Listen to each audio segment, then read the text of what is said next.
What's up, y'all? Welcome to CHICAT's Litterbox. Today, I've been feeling pretty good. I've been in the middle of actually planning out how I wanted to start off this first episode and exactly what I wanted to talk about. But with a lot of things I do, and some of y'all might, can agree and relate, I just like to jump right into things, and even with a draft or an unfinished plan, test out the waters when I'm entering something new. This is my first time podcast, and a lot of people, they know me as, they friend Marcus that they can go to talk about really anything, or just to throw ideas at me and hear my opinion, or just, general conversation. But I love running my mouth on the phone, to people that are close to me, loved ones, just anybody that's willing to sit, have a thought-provoking conversation.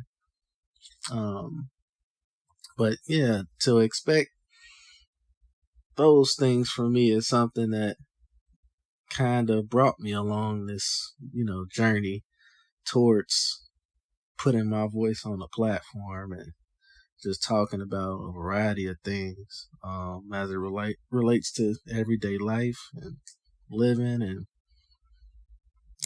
just, the daily things that I think everybody sit and contemplate on when they're working towards things each day, and, just trying to live and progress each day. And I kind of got this spark as it related to, my personal choices with how I spend a lot of my leisurely time. So when I'm not working, I use a lot of my time to either practice my bass. I own 3 basses now. I started off with 1. I'm going to get to that in a minute. But I own 3 basses now. And a lot of times if I'm sitting up listening to music and I just want to play along with it, that's part of my leisure. If I'm just reading up or on YouTube, learning more about tabs I could practice, and learning the musical notes on the bass, and, just in researching different styles of people that's playing, that's what I do. That's how I spend my leisure time. And it often leaves me to reflect on a lot of other things that's connected to it. And I think much of that is owed to when I first started playing the bass. My first time actually playing I was taught by my dad. He passed in July of 2016. So, I'd known him to play the bass. I really didn't know that he played the bass until the end of my junior year of high school. And when I used to go over there and hang out with him a lot during the summer after that school year, and, in between school sessions during my senior year. And he would always be in my grandmother's attic. They have a huge guitar amp up there. It was his. I think it was gifted from my grandfather to him. And, he would just play around with it. So when I realized that he started playing on it, he had a red bass. It was an acoustic bass, but you could plug it up to an amp with, it was a 4-string. And it was like you can tell it was a vintage bass because,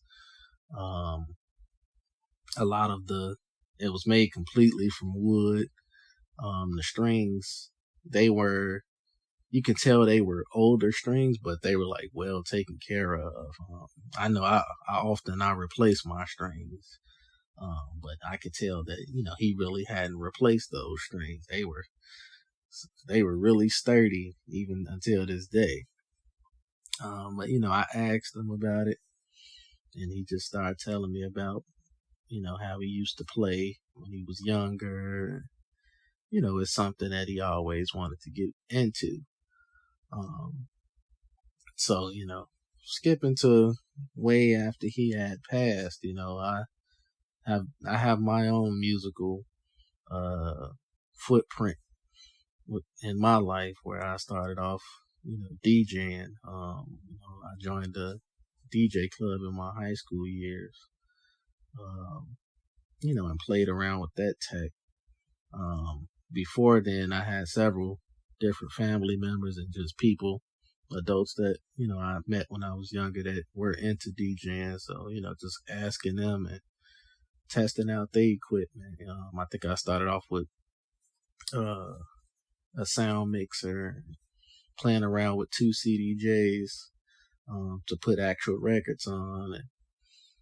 And I recall testing those out one time. I don't even remember who was the guy, but constantly visiting his location was something cool because it allowed me to get a little bit of hands-on practice with that. But it wasn't really until I got to the DJ club in high school where I was learning how to program a DJ mixer, with MP3 files and all of the science behind that, and just playing around with the music and listening to some of my favorite artists. I brought that knowledge along with me, way into my college years, did a couple events and parties and, just a whole nice experience when it came to DJing. Up until I constantly felt this tug at wanting to lean into something more musically inclined, even more inclined, add something else to my skill set. A lot of people that knew me before high school knew that I was one of those kids, just like a couple of us back then, where we had the pencil and pen and we would beat on the tables to make beats. So, there was always some, when it came to rhythm, that was something I had, that was something I could pick up on and just beat. So the angle that I went at first was thinking, maybe I should try out a little bit of producing. So, I ended up getting producing software, but there was always some type of disconnect between me and the producing. And I sat for hours, reading, studying how to, come up with beats and how to use my software. I had Fruity Loops, FL Studio. And, I got a close friend of mine, I would watch his videos constantly, but it was just, I knew my passion didn't lie there. It was something about my, passion that kept firing inside of me that was like, this not it exactly, this not it, but keep this tool in hand, what you've learned. So I learned how to use the tech. I started learning how to use a lot of the different plugins and stuff on FL Studio for a variety of other reasons. And it wasn't until after I graduated college, which was way, it was in the midst of unfortunately, the COVID pandemic, um, where I spent a lot of time inside, of course, just like everybody else. But during that time, I didn't, other than working out and, and playing the video game, watching movies, talking with family, um, and just trying to, stay in upbeat and good vibes, during the pandemic. I recall just thinking about my dad one day, and usually I would get, really sentimental when I would bring him up. But this particular moment, I just felt so encouraged for some reason, and I kept thinking about it. I'm like, I wonder what he would be doing right now in the middle of the pandemic. And it's crazy because it just hit me all at once. I'm like, he would be upstairs in that attic, playing that bass. And it hit me. I'm like, that bass is still there, the amp is still there, the bass is still there. So, I called my grandma up one day and I was like, hey, I'm gonna be over there, to visit, you know. I was like, and I was like, I asked her too. I'm like, is my dad's bass still upstairs? And she was like, yeah, it should be, So I went over there and it was almost, I don't even know how to describe it, but it was almost like, completing a puzzle. It was almost like, for my people that's know about like Merlin and Excalibur, it felt like I finally pulled the sword out of the stone, I was able to do something for myself, of course, that,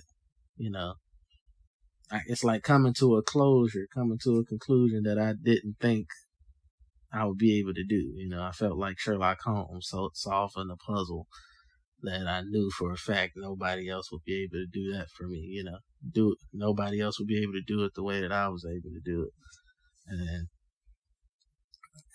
it was simply just, going in the attic and be like, voila, his base is still up here. This is what I'm about to, learn. This is what I'm about to invest in and spend a lot of my time, truly embracing it. And it started, that very same day.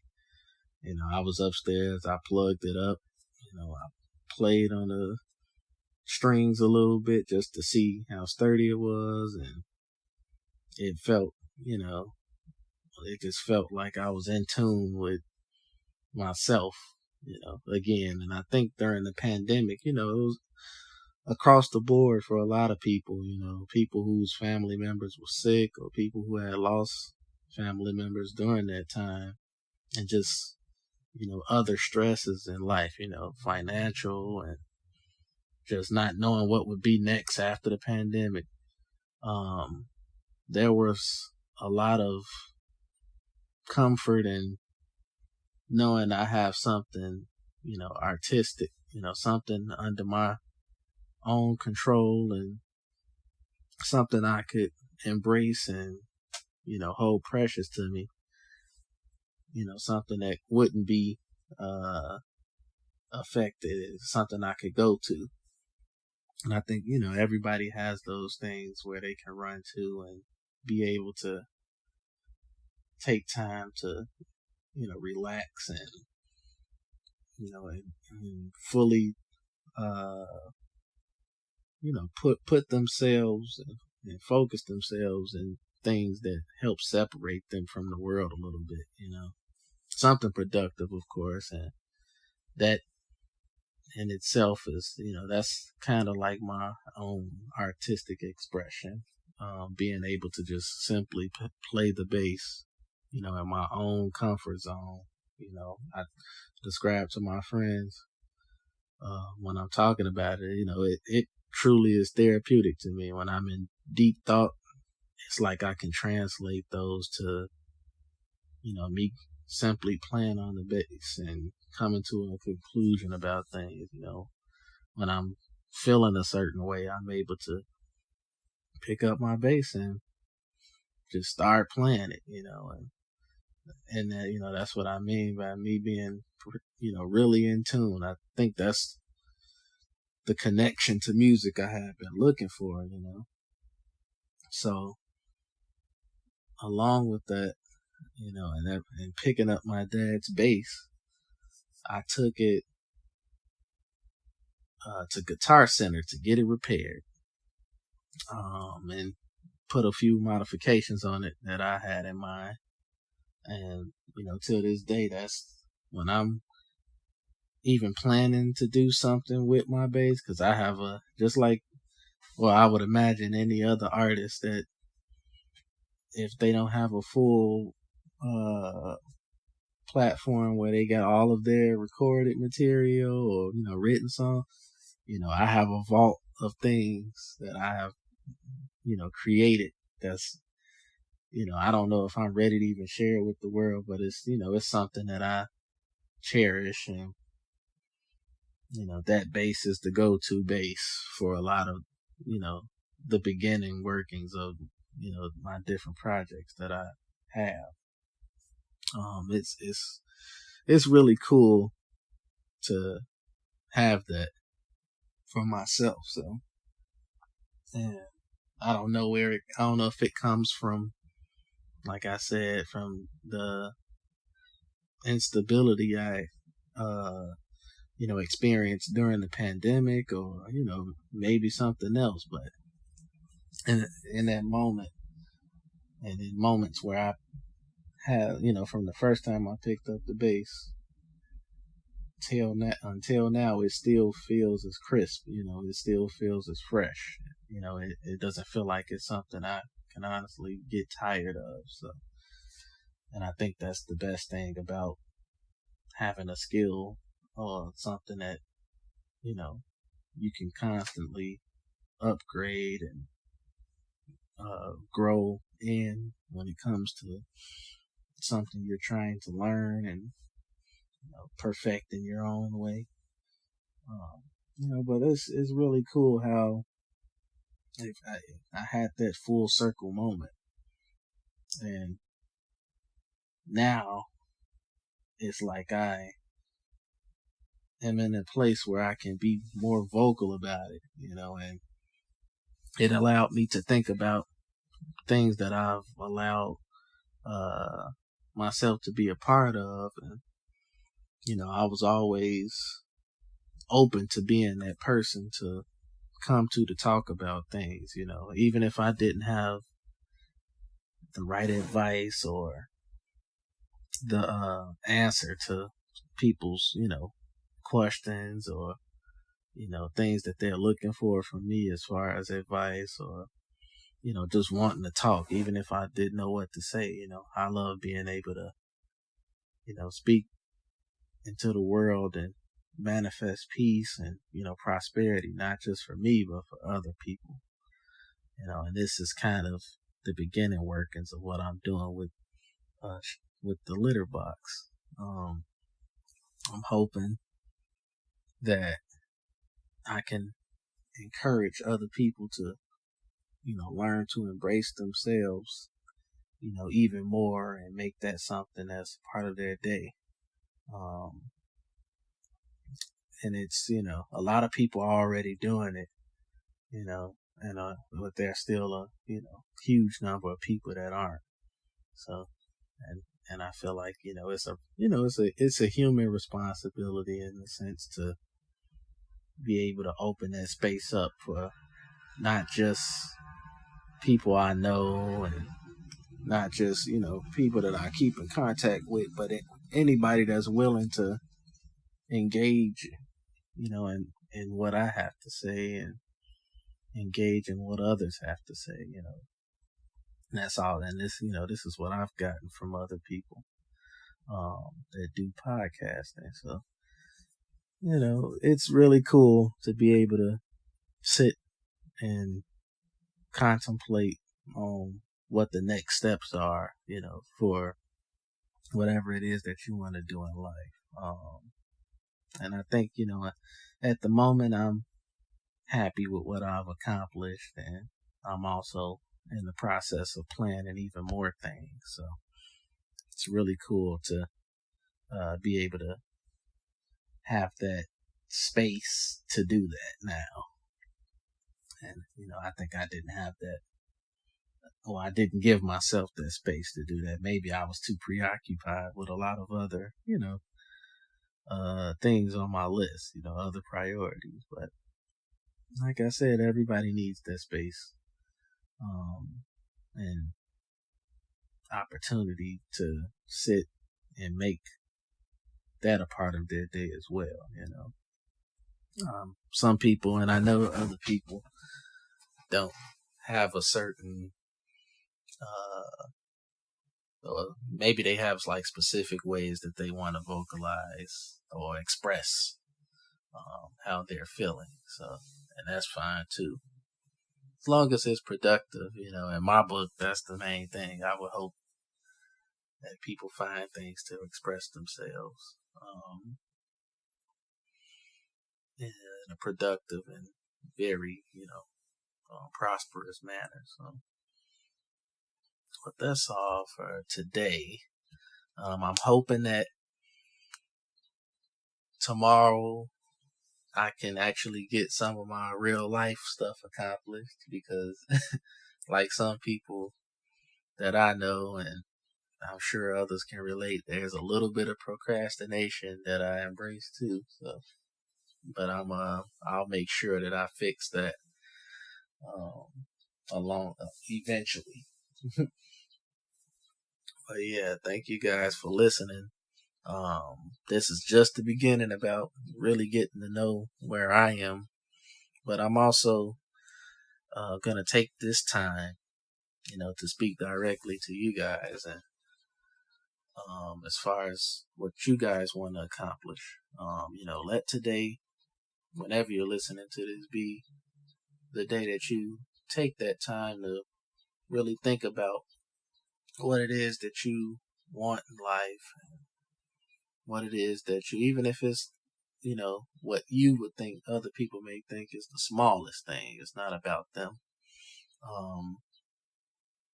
Really cherish whatever it is that is a hurdle for you, and, beat that goal, accomplish it. Even if it's something as simple as learning an instrument. If that can give you fulfillment to keep moving forward, I encourage you to do so. You have me as an advocate. You have me as a friend. I just love seeing people prosper. I'm one of the people that I don't mind seeing others achieve their dreams and be happy, and make accomplishments that I've never seen before or done, because it just lets me know that there's another great person, walking amongst the earth, full of so much, good and bad. So it makes me feel like I'm not alone, and I'm sure others feel the same, when they truly understand that. So just please, and just have a great day, have a, morning, noon, or night, whenever you're listening. And I thank you for taking the time to just listen to CHICAT. And see you on the next episode.